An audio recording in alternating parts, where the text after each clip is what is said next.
No te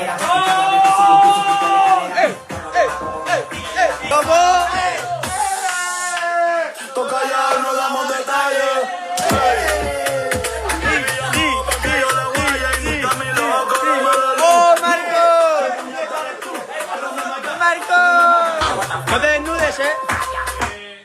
Está en directo, No te desnudes,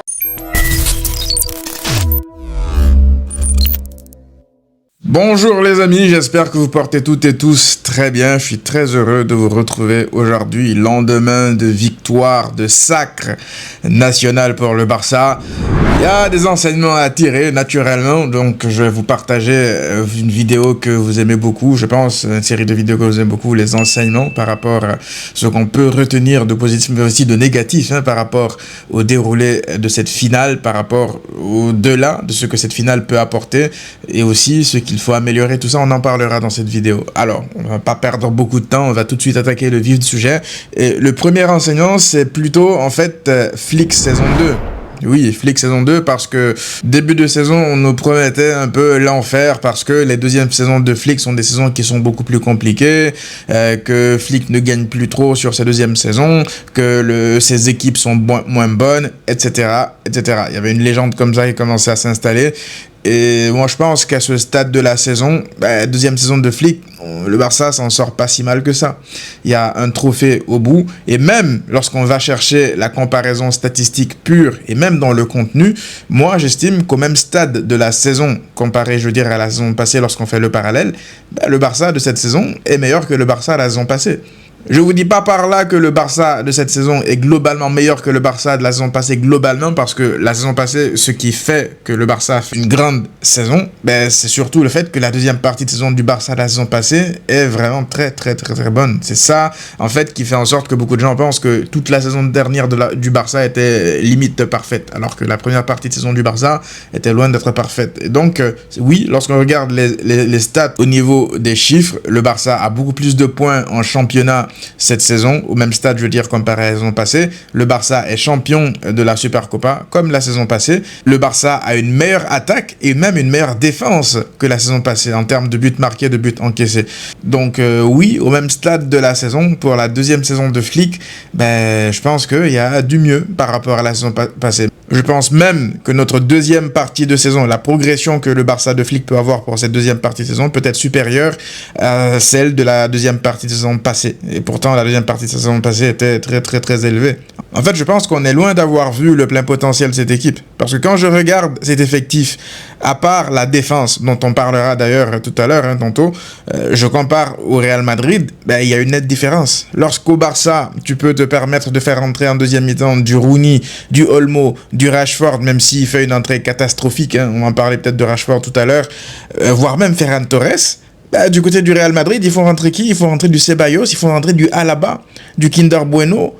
Pourtant, l'équipe qui n'a dépensé que 27 millions d'euros sur le mercato d'été, c'est qui? C'est le Barça.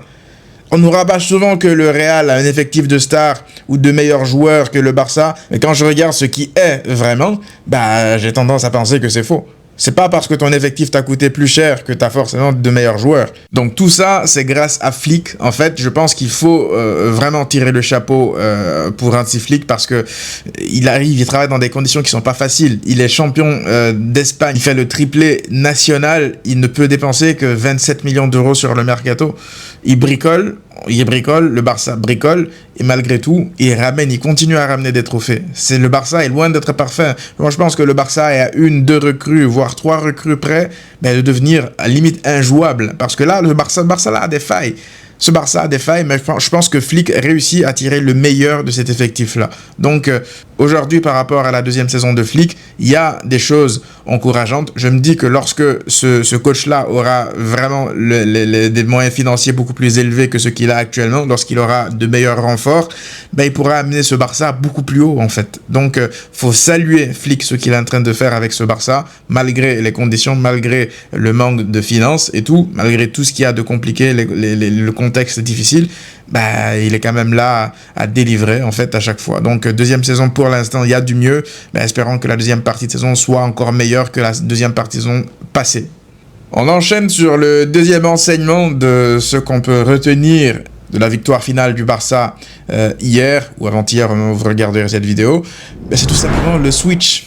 Oui, le switch. Je ne sais pas si beaucoup se rendent compte, mais il y a un switch important qui est en train de se dérouler sous nos yeux, là.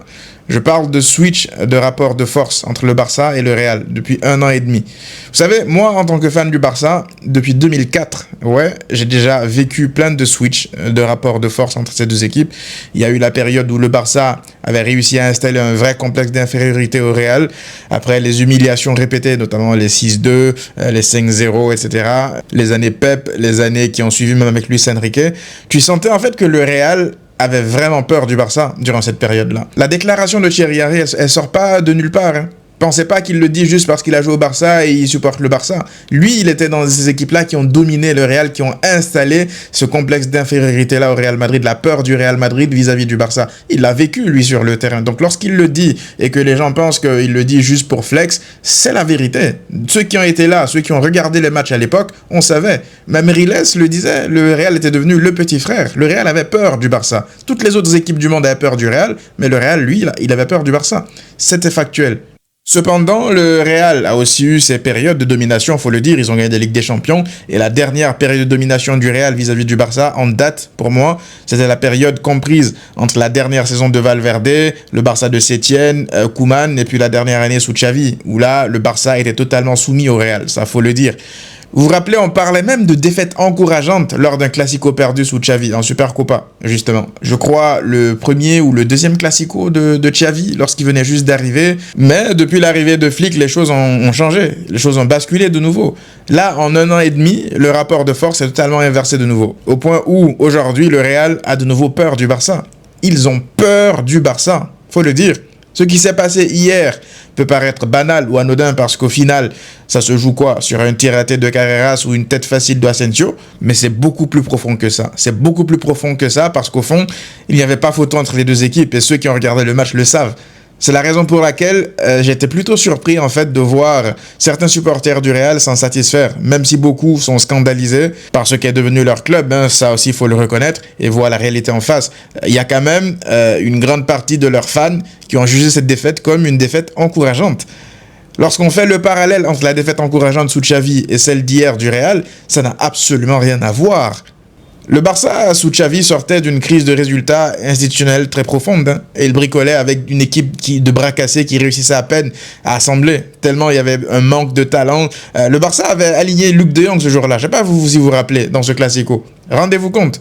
Le Barça comptait sur un énième retour de blessure de Ansu Fati en deuxième mi-temps pour rivaliser face à un Real qui, lui, était, je crois, champion d'Europe. C'était pas du tout la même chose. Malgré tout, ce jour-là, je pense que le Barça de Xavi avait sorti un gros match dans le contenu, avait eu une grande période de domination, il était même incliné en prolongation au bout de la nuit. Alors que le Real de Alonso, lui, il a eu peur. Il a refusé le jeu et s'est fait marcher dessus pendant la majorité du match, malgré un effectif à près de 1 milliard en termes de valeur marchande. Il a eu 6 mois pour bosser. Et c'est ça le meilleur que son équipe est en mesure de proposer. Les deux occasions ratées en fin de match à 10 contre 11 aveuglent peut-être certaines analyses, mais juger cette performance de défaite encourageante quand dans le même match, nous les supporters du Barça, pour beaucoup, ne sommes pas entièrement satisfaits de notre match malgré la victoire, nous savons que nous n'étions pas à notre meilleur niveau. Ça me fait penser qu'il y a un switch qui est en train de s'opérer dans le rapport de force entre ces deux équipes-là. Lorsqu'on voit comment ils avaient célébré leur victoire en septembre dernier lors du Classico en Liga, et qu'on voit la réaction de certains de leurs fans, même de leur coach, la vérité, parce que Alonso, il sort en conférence de presse pour te dire que c'était le trophée le moins important de la saison. Tu te dis qu'il y a une vraie différence dans la mentalité. Alonso, il est bien gentil de minimiser la Supercoupe, mais tonton, on te rappelle que tu as quand même renié tous tes principes, vraiment tous tes principes, pour poser le bus le plus sale de l'histoire des classicos récents, et que vous, le Real, vous êtes même allé jusqu'à injecter des antidouleurs à Mbappé pour essayer de scam ce trophée. Pas trop important, d'après ce que tu dis. Moi, je suis supporter du Real, cette déclaration, elle me met hors de moi. Parce qu'on n'est pas censé normaliser une défaite dans une finale de Classico, encore moins quand c'est la 3e finale de suite que tu perds face au Barça. J'aurais aimé voir le coach de mon club montrer de la colère et montrer juste de la rage de vaincre. Plutôt que de venir nous dire ici que c'était limite pas important cette finale pour sauver sa face. Ça ici, là, c'est Rafinha qui console Flick après une victoire contre Alaves. Juste parce que le Barça ne jouait pas bien et que les résultats étaient poussifs dans le contenu. Résultat, 10 victoires d'affilée et un trophée au bout. Et malgré ça, je pense honnêtement que Flick ne doit pas être satisfait à 100% du contenu sur cette finale. Vous voyez le switch et le gap mental qui est en train de se mettre en place dans le rapport de force entre ces deux équipes? Ben, le Barça doit continuer à les traumatiser pour réinstaller une dictature en Espagne sur le plan national. En Europe, il te faudra de la réussite, mais en Espagne, il faut consolider ton hégémonie et réinstaller le complexe d'infériorité du Real qui leur a donné 2 Ligas en 10 ans et continuer comme ça en fait. Donc la balle est dans le camp du Barça. Il faudra continuer à faire ce qu'ils font là, à gagner dans les classicos les plus importants, à gagner des titres nationaux face au Real, à les humilier lorsqu'ils peuvent et ne pas s'arrêter. Là, je le dis encore, hein, le classico qu'ils viennent de gagner, là, pour moi, les joueurs du Barça, même anti-Flick, ils ne doivent pas être satisfaits à 100%. Donc tu sais que tu peux leur mettre beaucoup plus de buts, faut le faire en fait. Faut installer cette peur de nouveau chez eux et définitivement les soumettre en fait. C'est ça. Le troisième enseignement de la victoire du Barça face au Real Madrid, ben, ce sont ses limites, c'est-à-dire sa défense, la défense. Et là, quand je parle de défense, on a beaucoup parlé du piège du hors-jeu, de la ligne haute de Flick, mais ce qu'il faut aussi pointer du doigt, c'est la qualité intrinsèque des défenseurs du Barça. Vous savez, lorsque tu joues avec une ligne aussi haute, lorsque tu es en mesure, je veux dire, de prendre autant de risques et de faire confiance à ta ligne défensive parce que on va pas tomber sur la défense lorsque le milieu et l'attaque ne pressent pas bien. On va pas leur tomber dessus pour ça. On va pas tomber sur Koubarsi, sur Koundé, sur Baldé et les autres lorsque ils doivent se retrouver à 4 contre 5 sur des contre-attaques et que Joan Garcia est confronté à lui-même et en fait laissé à lui-même face à des attaquants qui sont en face à face devant lui. On peut pas en vouloir à la défense par rapport à ça. Cependant, ce qu'on peut dire par rapport à la défense, c'est que lorsque tu arrives à te retrouver sur des face-à-face en 1v1 face à des attaquants, certains attaquants, ou alors lorsque tu dégages des ballons alors que tu n'es pas censé le faire parce que tu paniques, là ce sont des défaillances individuelles. Là, c'est plus dans le 1v1, dans ce que tu vaux intrinsèquement en tant que défenseur central. Et moi, je pense que, honnêtement, là, on regarde cette saison, sur cette saison en tout cas, ben, Koundé n'est pas à son meilleur niveau, Koubarsi n'est pas à son meilleur niveau, même Baldé, il y a eu plein de matchs où il n'a pas été à son niveau, contre Villarreal, il était catastrophique, par exemple, Baldé. Gérard Martin, je suis désolé, tu peux pas compter sur un Gérard Martin pour aller te présenter contre un Chelsea, même Chelsea qui galère, contre un Bayern, contre un PSG, te dire, c'est ça ta défense, en fait. Le Bayern de Flick était une équipe qui prenait énormément de risques, qui laissait beaucoup d'espace derrière. Mais vous savez pourquoi le Bayern de Flick était beaucoup plus solide derrière? C'est une équipe qui encaissait, mais pas autant que le Barça. Pourquoi? Parce que derrière, dans le 1v1 pur, lorsque tu as Alphonso Davies qui est au sommet de sa forme dans le 1v1, c'est un peu comme le Nuno Mendes qu'on voit là, qui est difficile à passer un 1v1. Aujourd'hui, je pense que tu laisses Nuno Mendes, tu laisses Hakimi en 1v1 derrière pour couvrir des espaces. Ils sont capables dans le 1v1, c'est risqué, mais ils sont capables d'être autosuffisants et de défendre en fait. Un Boateng, un Alaba à l'époque, ils étaient capables de faire face à des attaquants dans du 1v1. Ils étaient en fait dans de la compensation et ça marchait. Ils n'étaient pas forcément tout le temps obligés d'être en surnombre pour empêcher les attaquants adverses de se procurer des occasions. Naturellement, tu avais Neuer derrière qui, lui aussi, réussissait à tenir son rang. C'était des performances individuelles, en fait, derrière. Les gars derrière, ils étaient beaucoup trop forts individuellement. Donc, c'est pas une question de on presse mal ou on laisse beaucoup d'espace. Le Barça, je trouve, n'a pas laissé beaucoup de pièges du hors-jeu défaillants hier contre le Real Madrid. Moi, je trouve que ça a été plutôt OK. C'était pas non plus suicidaire, mais malgré tout, je trouve que là, pour le coup, ce sont vraiment les prestations défensives individuelles qui ont coûté au Barça ces 2 buts, qui auraient même pu coûter beaucoup plus sur ce match-là. Donc, aujourd'hui, lorsque je regarde ça, je me dis, c'est quoi la solution? Peut-être que l'arrivée de Cancelo, elle pourrait potentiellement faire beaucoup de bien. Pourquoi? Parce que moi, je regarde Cancelo qui a défendu face au même Vinicius il n'y a même pas quelques mois en arrière lorsqu'il était en Coupe du Monde des clubs avec Al Hilal. Je suis désolé, il s'est pas fait éteindre comme ça devant Vinicius. Alors, on va pas non plus prendre le baromètre de la Coupe du Monde des clubs, alors que Vini, il était au fond du trou aussi, il faut le dire, pour dire que Cancelo serait un meilleur défenseur face à certains types de latéraux. On l'a vu se faire éteindre face à Dembélé la saison passée, on l'a vu face à Lucas Vazquez, il a mangé aussi un bouillon. Mais moi, en fait, lorsque je regarde ça, je me dis, Koundé n'est pas rassurant derrière. Parce que là, on parle de Vinicius, mais Koundé, c'est pas la première fois qu'il se mange un bouillon. Il s'est mangé sur un bouillon face au PSG devant Ibrahim Baye.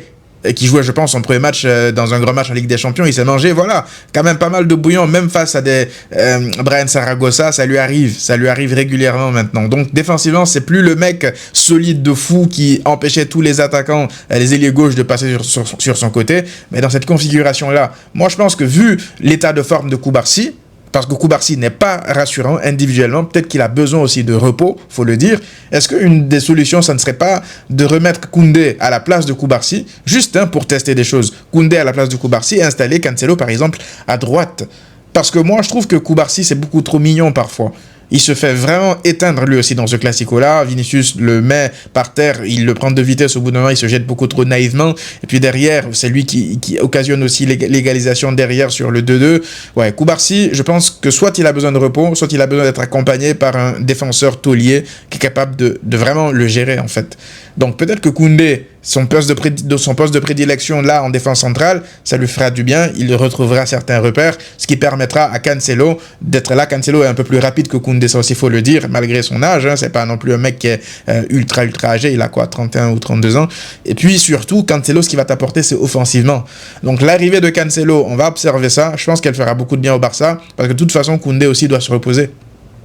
Les options en défense centrale vont commencer à s'amenuiser. Araujo, on a vu qu'il a fait son retour. Je pense que Flick, il va essayer de le remettre dans le bain. Je ne pense pas qu'il va l'aligner titulaire dans de gros matchs comme ça, mais il va essayer de l'utiliser dans de petits matchs et le faire rentrer dans certains matchs lorsqu'il sent qu'il pourra apporter sur son jeu aérien. Mais pour le reste, aujourd'hui, je pense que Cancelo, il va apporter beaucoup de bien à cette défense. Je ne pense pas que Cancelo va régler tes problèmes défensifs, mais juste en termes de volonté de s'améliorer, je pense qu'il y a un coup à tenter avec Cancelo à droite, parce que si tu gardes cette même défense-là, Koundé qui est pas en forme, Koubarsi qui est pas en forme, ben, tu vas te manger au bout d'un un mur. Donc autant essayer autre chose aussi, de temps en temps comme ça, reposer certains qui ont l'air fatigués et qui ont l'air moins lucides et voir si ça s'améliore. Donc oui, c'est vrai que tu as fait 5 clean sheets d'affilée durant les 5 derniers matchs avant ce match-là, mais la défense n'a jamais été sereine. Il y a eu des défenseurs qui sont passés à côté au niveau individuel et donc ouais, je pense que on peut essayer, peut-être que Cancelo peut être une solution à ça pour recentrer Koundé un peu plus dans l'axe, parce que Koundé et Koubarsi ensemble avec ce niveau-là, je pense que c'est pas possible. Le quatrième enseignement de la soirée d'hier, c'est tout simplement Frenkie de Jong. C'est très individuel cette partie-là. Je pense que c'est important de se poser pour parler du match de Frenkie de Jong, de la finale de Frenkie de Jong.